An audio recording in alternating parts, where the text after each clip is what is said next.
বিভিন্ন সরকারি বিদ্যালয়গুলিতে সম্প্রতি মিড ডে মিলের নতুন নিয়ম তৈরি হয়েছে, যেখানে দেখা যাচ্ছে প্রত্যেক ছাত্রকে মিড ডে মিলের খাওয়ানোর পর ফল দেওয়া হচ্ছে। আজ আমাদের প্রতিনিধি পৌঁছেছিলেন রায়গঞ্জে করুণেশ্বর উচ্চ বিদ্যালয় প্রাঙ্গণে। সেখানেও একই ছবি দেখা যায়। ছাত্রছাত্রীদের মিড ডে মিলের খাওয়ানোর পর তাদের হাতে কোনোদিন আপেল, কোনোদিন মৌসুমি, কোনোদিন কমলা লেবু দেওয়া হচ্ছে, যাতে করে ছাত্রছাত্রীরা খুব খুশি। উচ্চ বিদ্যালয়ের প্রধান শিক্ষক কালীচরণ সাহা বলেন, মার্চ মাসে অতিরিক্ত পোষণের জন্য ছাত্রছাত্রী কিছু 8 টাকা করে বরাদ্দ হয়েছে। যেখানে সপ্তাহে একদিন করে ডিম দেওয়া হতো, সেখানে আরও 2 দিন করে ডিম দেওয়া হচ্ছে, তার সাথে দেওয়া হচ্ছে ফল। এতে ছাত্রছাত্রীদের মধ্যে যথেষ্ট উৎসাহ লক্ষ্য করা যাচ্ছে। তন্ময় দাস বলছি, তন্ময়, এই যে এই মাস থেকে তোমাদের মিড ডে মিল খাওয়ানোর পরে ফল খাওয়ানো হচ্ছে, কি জন্যে খাওয়ানো হচ্ছে জানো? না, সেটা তো জানি না। কি খাইয়েছে এতদিন পর্যন্ত?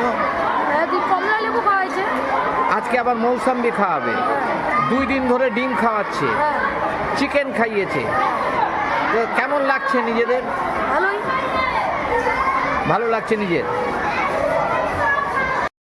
এই মাসের একদম গোড়া থেকে দেখা যাচ্ছে যে রায়গঞ্জ করুণেশ্বর হাই স্কুলের ছাত্রদের ক্লাস 8 পর্যন্ত তাদেরকে বিভিন্ন রকম ফুডিংয়ের সঙ্গে কমলা লেবু, মৌসুম্বি এগুলো দেওয়া হচ্ছে। কি কারণ?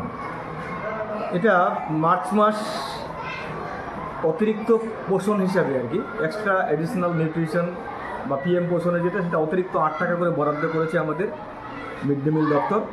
সেখানে আমরা সপ্তাহে 1 দিন করে ডিম দিতাম, এখানে সপ্তাহে আরও 2 দিন ডিম অথবা মৌসুমি ফল যেটা, সেটা আমরা দিচ্ছি ওই অতিরিক্ত যে বরাদ্দ, সেই বরাদ্দ থেকে। এবং এতে ছেলেদের মধ্যে খুব উৎসাহ উদ্দীপনা এবং তারা উপস্থিতিও প্রচুর পরিমাণে এখন হচ্ছে আমাদের।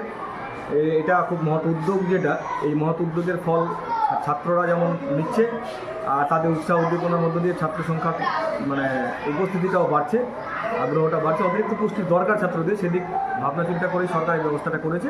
আমরা কোনোদিন কমলা লেবু দিচ্ছি, কোনোদিন মৌসুম্বি দিচ্ছি, আর ডিম সপ্তাহে 1 দিন দেওয়ার কথা, সেই জায়গায় আমরা সপ্তাহে 3 দিন দিচ্ছি। এবং আমরা কয়েকদিন আগে চিকেনও দিয়েছি ছাত্রদের।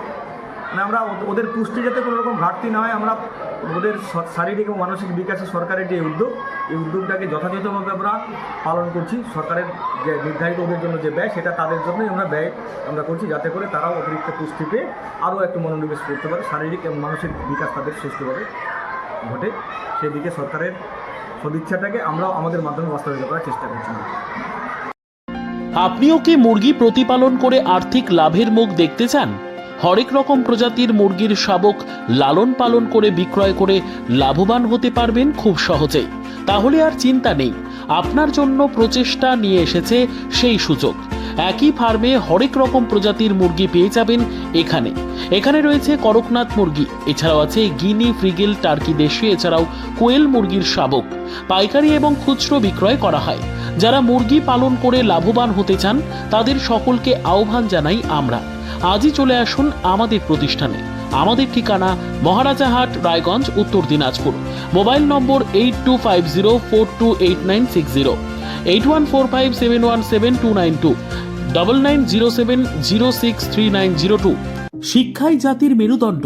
ছোট ছোট শিশুদের প্রাথমিক শিক্ষা পরিপূর্ণ না হলে আগামীতে সেই শিশুরা সঠিক পথে চলতে গিয়ে হোঁচট খায়। শিশুদের এই শিক্ষার প্রয়োজনীয়তাকে সামনে রেখেই গত 1 বছর ধরে পরিষেবা দিয়ে চলেছে জিনিয়াস এডুকেয়ার একাডেমি। শিশুদের অত্যাধুনিক শিক্ষায় শিক্ষিত করে তোলার একমাত্র বিশ্বস্ত প্রতিষ্ঠান এই একাডেমি। এখানে অভিজ্ঞ শিক্ষক শিক্ষিকা দ্বারা যত্ন সহকারে মাতৃভাষা বাংলা মাধ্যমে পড়ুয়াদের শিক্ষা দেওয়া হয়। একেবারে খেলার ছলে বিনোদনমূলকভাবে বাচ্চাদের এখানে পাঠ দেওয়া হয়। পড়াশোনার পাশাপাশি বাচ্চাদের বিনোদনের ব্যবস্থাও রয়েছে এখানে। তাই আপনার বাচ্চাকে ছোট থেকে অভিনব শিক্ষায় শিক্ষিত করে মানুষের মতো মানুষ করে তুলতে হলে এই শিক্ষা প্রতিষ্ঠানের উপরে ভরসা করতেই হবে। আমাদের ঠিকানা জিনিয়াস এডুকেয়ার একাডেমি, স্থান ঘুঘুডাঙ্গা মোড়, পোস্ট ভূপালপুর, রায়গঞ্জ, উত্তর দিনাজপুর। মোবাইল নম্বর 9563630109 অথবা 7029042308।